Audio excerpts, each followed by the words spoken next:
Good evening, everybody, and welcome back to the Corsair Gaming Summer Tournament. This time I'm going to write it's the Corsair Gaming Summer Tournament 2013, the first season of Corsair's sort of online competitions here in Dota 2. They did sponsor the DreamHack Summer as well as DreamHack Winter last year. The most recent one, of course, not being sponsored by them, but they've done a lot of stuff in Dota 2. Here they are with an online competition with $10,000 up for grabs between some of the Western teams, finest teams from America, from Europe. Here we are in Group B, though we've got Uebelst, or Uebelst, up against Kaipi. Earlier on today, there was fnatic who managed to take down TCM 2-0. These two teams fighting for that other spot in the winner bracket final. The loser of this will drop down. They'll verse TCM in our last match of today, but right now, it's Kaipi who are up 1 game to nothing. Looking to seal things out 2-0. I'm Gods. Joining me is LD. How are you doing, LD? I'm good, buddy. Yeah, I'm holding up.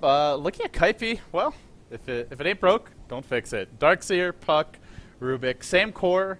They didn't opt to go for the Shadow Demon, but there is no anti-mage, so that little adjustment makes quite a bit of sense. Frostbite going to be great against Weaver in the laning stage.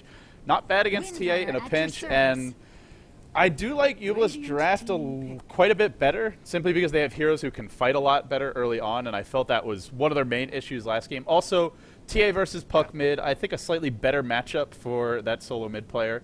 And overall, I think a stronger draft from Uebelst, but still, Kaipi, same draft, very strong 5-man potential, good laning stage for them, and they just seem like the slightly more confident and organized team.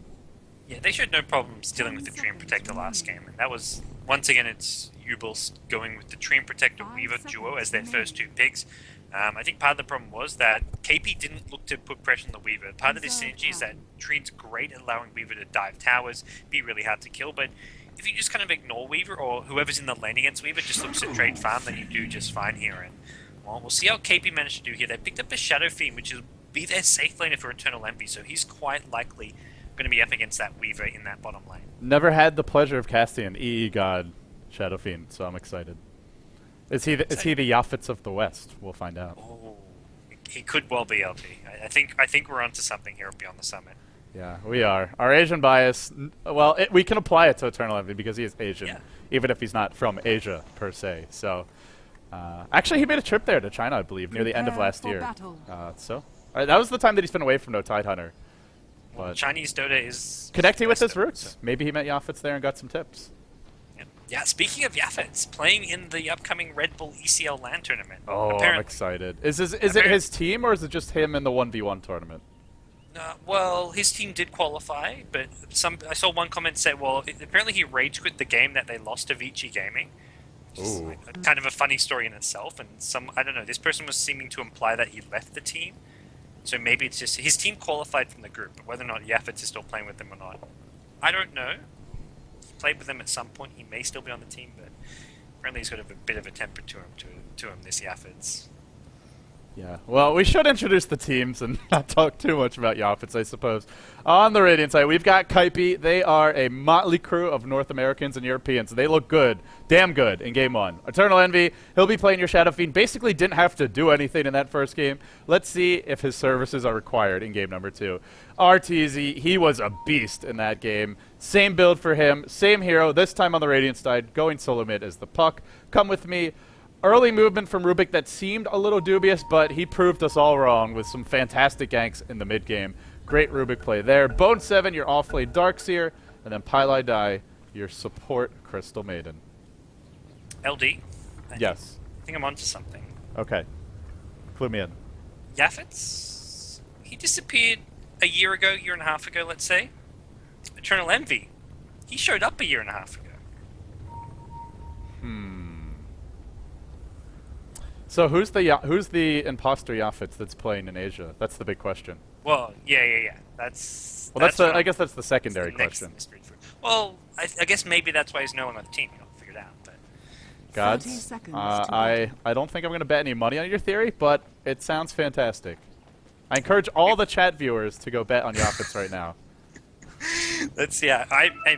My tangos and whatever currency of bets, rares, or cheese on Join Dota, whatever it may be. They're on Kaipi right now. They're on Yaffets. We'll see if the team up against them, Uebelst, can do much. They're going to have EDE playing the Weaver in the offlane. Exist once again playing that solo mid role. He's on the Queen of Pain. You've got Alex playing the Dream Protector, Natural playing the Winner. They're your 2 supports, and then it leaves us with the Gyrocopter being played by RMN once again on that carry role. Yeah, so it actually is a Templar Assassin, not a Queen of Pain mid. I think you're still living in last game. But we will see a TI mid against RTZ's Puck. Apparently I'm not the only one who's tired and drunk. I feel better now.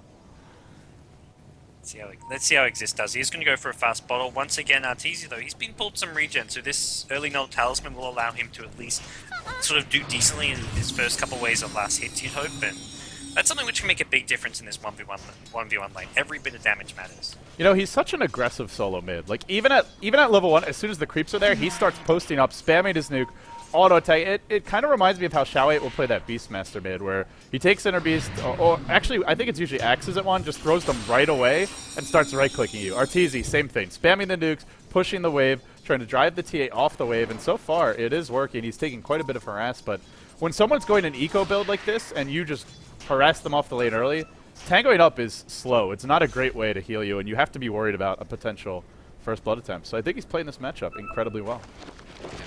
I like how things have started here. We are going to be seeing a bit of... Oh, Weaver. He's on the high ground.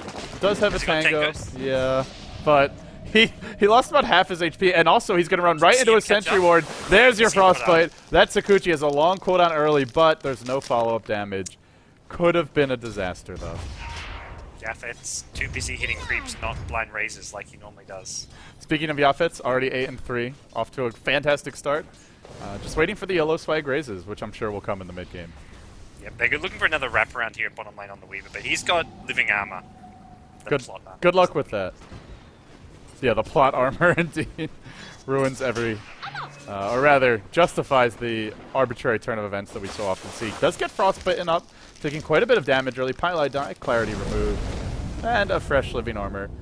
See, the living armor is a lot better this game because TA is a lot more durable against the puck, so it doesn't really need it as much. So you can just spam it exclusively on the Weaver, and there's nobody pressuring RMN. So I feel like the Treant pick is just working out way better this game. And the good news for Kaipi is they've got an offlaner in Darkseer who he can actually just go straight to the jungle. He doesn't have to worry about going up against this. Not the worst of tri lanes. Windrunner, not that aggressive. Neither is the tree protector. Gyrocopter, of course, is a lot of pain here, but Gyrocopter actually starting to neutrals. EDA hunting this courier, I believe. He might find it in the tree line. He's squirming around. He's looking at Arteezy now. It gets upgraded. I think Arteezy was trying to bait that, but EDA won't commit. Arteezy is bottle crowing, so use it all as bottle charger, sends it back right away, knowing that he can't get this first rune, and well, he wants to get that full bottle up as soon as possible. And well, once again, Kaipi, they're doing a pretty good job of just controlling the map early on. They're at least their side of the map near the bottom, zoning Weaver out of this lane as much as possible, and also making sure that that puck is never really in any danger in the mid lane.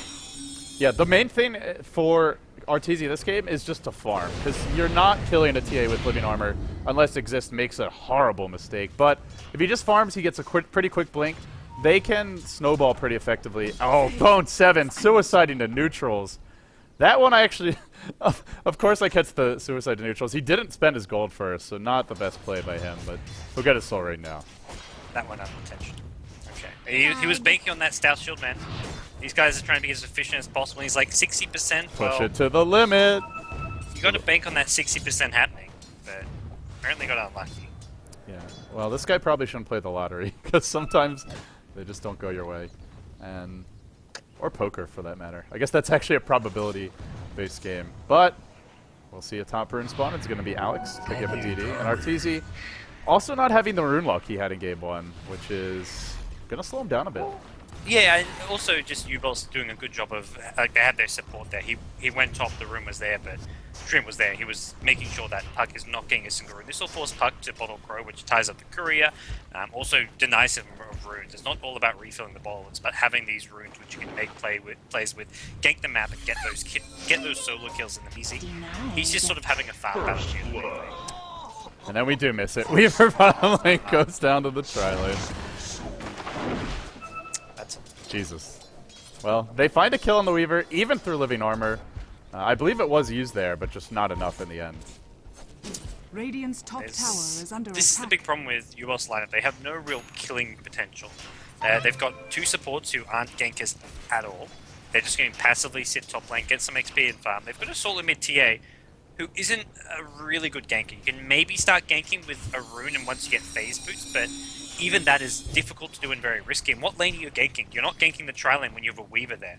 You're not ganking top because no one's top, so there's nowhere for TA to gank even if TA decides to gank, so Uebelst have no way of really getting kills. You know, this Weaver is level 1 at 5.5 minutes. Now they're going to mid lane. They've dropped the coil on Exist. He's in trouble. Runs into the tower, breaks the coil. Now the IHL burning him to bits. He will go down. One more auto attack will finish the job. And the Darkseer, probably the best jungler for just coming out around this time in the game and setting up a kill on the TA. Great play by him. Yeah, get these early levels. With the soaring, he's always going to have mana even after killing off some neutral camps. So he can add a lot of damage, and we are going to see whether or not he looks to keep on ganking. He definitely wants to get up some sort of a fast mech, and he's almost got level 2 LD. That range creep. Yeah.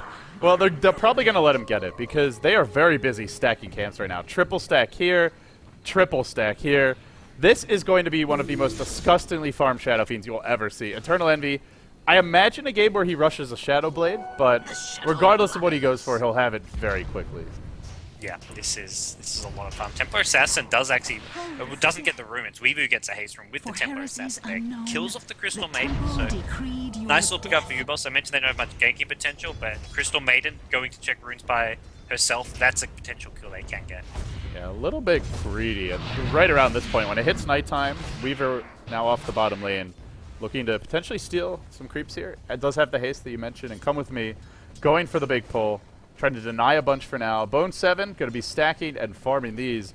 Maybe they'll give it to him. A really early mech might be more useful than whatever the Shadow Fiend could get, and it looks like that'll be the choice, so quick mech going to be in the working. Mid lane, they've gone in on Arteezy, dropping fast. Exist drops another trap. Arteezy, the CTY of the West, will go down.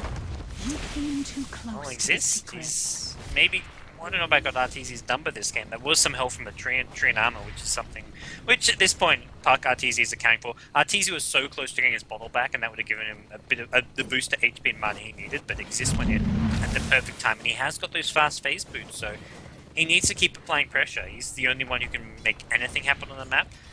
Try and find some isolated support heroes like earlier with the Crystal Maiden, or at least maybe even look to start taking an early T1 tower top, because right now I just don't feel they can passively farm this top lane.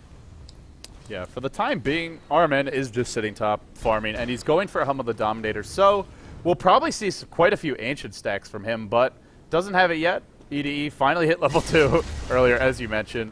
One of the main issues with this offlane Weaver, well, one of the issues among many, actually exists. Gets coiled mid, now Living Armor's there, and that will be removed instantly. Not sure why it wasn't in game 1, but drops a trap and looks to turn this around. There's your trap. Bone 7, well, in trouble here. And he'll be able to... He's missing more waning rifts. He's not on his game right now. He's on tilt. He played too well in game 1. Nothing left in the tank, apparently. Nothing left. He's knocked me in that 8-man room. Once again, they're denying him rune, which is something I don't think they did much of in game 1. This time around, they're making a big point to do so. A lot of pressure from Kaipi on this bottom tower. It's taking quite a bit of damage, not yet in deny range, but in goes Exist again. Has refraction. Arteezy could fall. This is not looking good. Meld to the face. Down he goes. Boy, it is just not his game.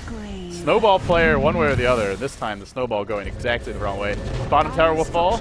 Killed off by Come With Me, but the teleport comes in. Call down. Gonna connect hits Come With Me. He's dead to right. There's your raise number 1 from your Eternal Envy, but dropping fast. Leech Seed's there. Brings him down. Arman may yet live. One last auto attack from Pylai Die finishes the job. And a Weaver that was level 2, now about to hit, will hit level 5. 4 for 1. Call it an unmitigated disaster for Kaipi. Now trailing by 7 to 3 in terms of kills. They still lead in terms of gold. Experience, however, is a much different story. Yeah, that was good trades mid lane and bottom lane for Uebelst. Even though they lose their 2 on mid tower, the solo kill on the puck at mid lane, fantastic for the Templar Assassin, who just played that so damn well. The phase shift actually gave him enough mana for that last meld attack, which got the kill. Then bottom lane, they lose a tower, but they basically use the tower as bait to turn around the fight right away, get themselves 3 kills, and well, right now Kaipi, they're giving up a few too many unnecessary kills, but they've got so much farm on some of these heroes of theirs. Gold graph, yeah, it's in their favor. Even though they're behind 7 kills to 3, it's really 6 kills to 3 with the 1 deny. their farming is so ridiculous. Coil on Naturel top lane. Arteezy jumps in, head full of steam, looking for the kill. Will find it even through the living armor. Now the turnaround may come. Come with me just gets assassinated off with his head. Now the rocket barrage to try and bring Bone 7 down. That would have been a huge kill. Can't quite find it. Exist hunting Arteezy. Has an orb. Should probably be able to escape. A meld shot, however, could cause him quite a few problems. He's baiting this. He's baiting this, I believe. There's no follow-up. And that buys the Darkseer a mech. So that living there for Bone 7 makes a big difference. And now it may be harder for Uebelst to find some of these kills. Yeah.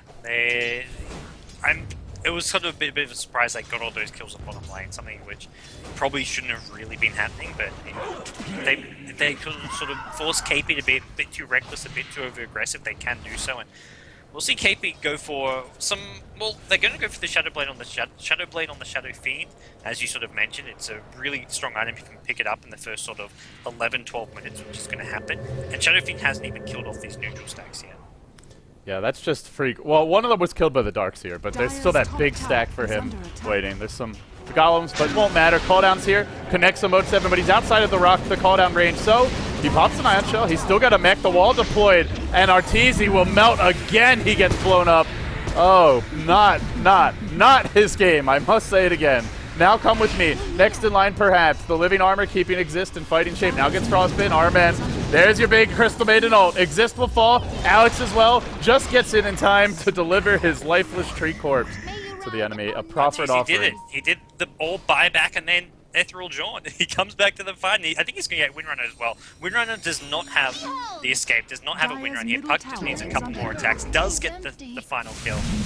Wow. It's easy with the buyback hacks. This is where we need instant replay. Too much action in that fight to catch it for me, at least. But that's what we had to do. I had to check. Like I saw his TP wasn't on cooldown. He didn't see any TP back. So. And they were fighting 4v5 because Eternal Envy is just pushing. He's got the Shadow Blade. Now he's working out a tier 1 mid. And things are starting to shape up here for Kaipi. They now lead by 5,000 gold. More importantly, they're up on experience here, 1,500. Their team needs those levels, and we might see a go here on Armen any second. It's going to TP mid lane, but they're not killing Shadow Fiend when he can just escape with Shadow Blade. Here comes Come With Me from behind, looking for Iron Man. Should be able to bring him down with Bone 7, and now it's Exist, who's got to be on the run here. Bone 7 could look to chase him down maybe with another surge. Maybe not. With Me, though. He's out of mana. So. Exist still on the run. The other two supports backing off, but if they continue chasing, it could be trouble. They will retreat. Shadow Fiend, Shadow Blade. Lots of shadows. Could be available for a potential kill. He just wanted to get that tower. It looks like he didn't want to spend too much time chasing when he can get a free tower. And that gets him up to 1k gold. Here comes Yafits. Here comes Yafits. He's hunting. The Uebelst will wisely back off. This is a real problem for them. Losing the tier 1 top, the tier 1 mid, and the tier 1 bottom against a Shadow Blade Shadow Fiend. A lot of these heroes are pretty vulnerable to him +1. He's like even a Weaver, if you just lift him and you triple nuke him, can probably kill him from that. So they'll have to be careful here. Yeah, very, very vulnerable to these ganks. And once Puck has the Blink Dagger, we saw what happened last game. The heroes who are meant to be sort of... It's hard to gank heroes. Hero like Weaver, one Blink Silence and you're dead. That's all you need. Well, EDE, he's going for a semi-tanky build with just cheap items with treads. Wraithband, probably see a Ring of Aqua, maybe even a Magic Wand. They're making the move mid. They They found Naturel, gets silenced, gets Wayne Rifted, I should say, and now Come With Me, shackled together with Arteezy. What a shackle by Naturel. Come With Me will fall, call down deployed, and Arteezy on the run. He's taking a lot of damage even through the swarm. He will go down. They found 3. The lone survivor, well, or the lone casualty for Uebelst. Just that Windrunner there. Great little really fight. Sweet Shackle though, coming out from the winner and coming out from Natural. He managed to turn that one around himself. Windrunner has really been doing work the past few days, not just here, but in the Alienware Cup as well. Oh no, an Yafits please! Yafits please! Oh. My god, that was disgusting. Filthy! What a play. Hotbit is just in shock right now at the producer's desk. That was... It was like a something. primal roar. Wow. Not often you get those moments. That's your Yafits highlight clips right there. That's got to go on the BTS highlight reel for sure. That was incredible. Kaipi find themselves, they were behind on kills, and suddenly it's like, okay, we're up 14-12, we're farmed, we're taking your tier 2 tower, we're the ones actually control this game. Who do you think you are, Uebelst? And this is the CTY build. Mask of Madness for Eternal Envy. Just maximum deeps. Squishy as I hell, love this but build. doesn't care. And if you have a good start, this is so scary. Lift on Arman, thrown up. Eternal Envy just chipping away at him. Another back in. The Raze is going to connect. And Uebelst on the run. In comes EDE. What can he do? Come with me. Only a rocket barrage to his name. Will fall. They get the trade, but Eternal Envy's not done. Oh no. He's overstayed his welcome. Maybe not. Arteezy jumps in, dies, and the Death Requiem does a lot of damage. Triple kill for Exist, however. And Kaipi, Almost. a little Almost. bit overextended. Arteezy and, yeah, overextending. Arteezy with Eternal Envy almost turned that one around with that, with the dying SF ulti. That was, I just can't get over that Arteezy's play not mid. done, though. He's got a kill. Yeah, that TA. Dire's A middle tower little is cocky under there. attack. No refraction left. Still going in. I don't know. This is going a lot better this game for Uebelst, but what's Gyrocopter got? He's got a Helm of the Dominator Ogre Club. He's not doing a whole lot of ancient stacking with his creep, and this is not going to be something which can really fight each other feet, I feel. Nice phase shift dodge by Arteezy. Avoids a potential shackle mini stun. Dire's I don't top think Natural had tower enough is under damage for the attack. kill anyway, but Highlight Die will be driven off this top lane. And Gyro going for the BKB, but really struggling here. And even if he gets one, Eternal Envy is starting to hit very hard just from his physical damage. And Kaipi, they'll rotate into the enemy jungle, looking potentially for a kill here. No commitment just yet, but they have a very long-range initiation. Puck Blink Dagger now online. Yeah, I think KP just ready to try and take this tier 2 tower. That's where they sort of overextended last time. Eternal Envy really wanting this tier 2, but it's been healed up a bit by the living arm. I'm going to sort of give KP a bit of a hard time, but looks like they should have this. Bone 7 acting as a great shackle again, followed by Jared from the corner. This is the death of Bone 7. It looks like, but look at the Wombo combo coming out once more. Uebelst just melt. They get the Darks here. It's at a very, very steep cost. 3 of the heroes down, possibly even more. Winter's going to pop the dust here, but one raise. Can he hit it? Yes, he can. KP's Yaffens. Nice raise cancel. Finishes the job. 4 heroes hit the deck, and they get the tier 2. Not denied. It goes to EE. And, well, he's played pretty godly this game, but I have to give credit where credit is due. Bone 7 has set Eternal Envy up for success with these vacuums. They have been really on point. And even his own life, he's like, look for the greater good. He ran in there. I thought that fight was going to go a whole lot worse, but he managed to just get off the vacuum with an Iron Shell and just did manage to do some damage up, put him lockdown, and just bought him enough time for KP to follow everything up. Really, Pylai Die? Are you really doing that? He tries to walk up the hill with no vision right after completing Roche to do a bit of D-ward, or rather after walking into Roche. Come with me as living armor, okay? Highlight that can't die. It's totally fine. He is okay, actually, surprisingly. The mech keeping him in fighting shape now, and Eternal Enemy just fighting kill after kill. Shadowblade, he gets dusted. Shackle is there, connects onto. This could be his death, but living armor stolen by Come With Me, keeping him fresh, keeping him healthy. Natural to fall. Triple kill for the Shadow Fiend. And now they'll actually go into Roche. Brought him to half HP, backed off, and they'll finish the job now. And Uebelst get just smacked down. 2-0 the score. Kaipi do it in dominating fashion, 18 minutes in. And ED steals the Aegis.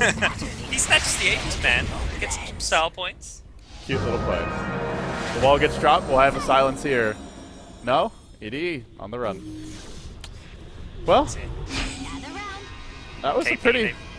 This game was worth it just for that one vacuum Requiem. I'm glad we got that. Bit of a treat for us and the viewers. KPL versus Fnatic tomorrow. The opening match at 6 p.m. Central European Summertime. But we've still got one more match tonight. That's going to be Uebelst up against TCM Dota. Yeah, it's going to be the two least known teams. Like you mentioned, Uebelst have some well-known players that in the German scene, but currently they're not on one of your dominant powerhouse teams for sure. TCM, I actually remember a few of their players. Go Audio is the one name that sticks out to me. I believe they competed at one of the Dream Hacks, I want to say. Not this most recent one, but maybe the past one. But they're or maybe it's WePlay. I think it was WePlay. But they're one of these like second-tier teams that are always at least make it into the group stage of the major events. Yeah, and they can put up an okay showing. They don't get completely blown away. Like, they can sort of hold their own somewhat, but they never really cause these big upsets. But we'll see what they can do here. They did lose to Fnatic 2-0, but if they can take down Uebelst, they get a shot at the loser of KP as well as Fnatic. If it's KP, which I guess you'd give Fnatic a slight edge going in there, maybe TCM can make something happen. But Guys, thanks everyone for tuning in. This has been the Corsair Gaming Summit Tournament. I'm Gods from Beyond the Summit. He's LD, and that was the best of 3 between Kaipi, who came out on top, over Uebelst, the German squad. And we'll be back soon, guys, with our final match today. It's going to be Uebelst up against TCM Dota. Thanks for tuning in, as always, and stay tuned.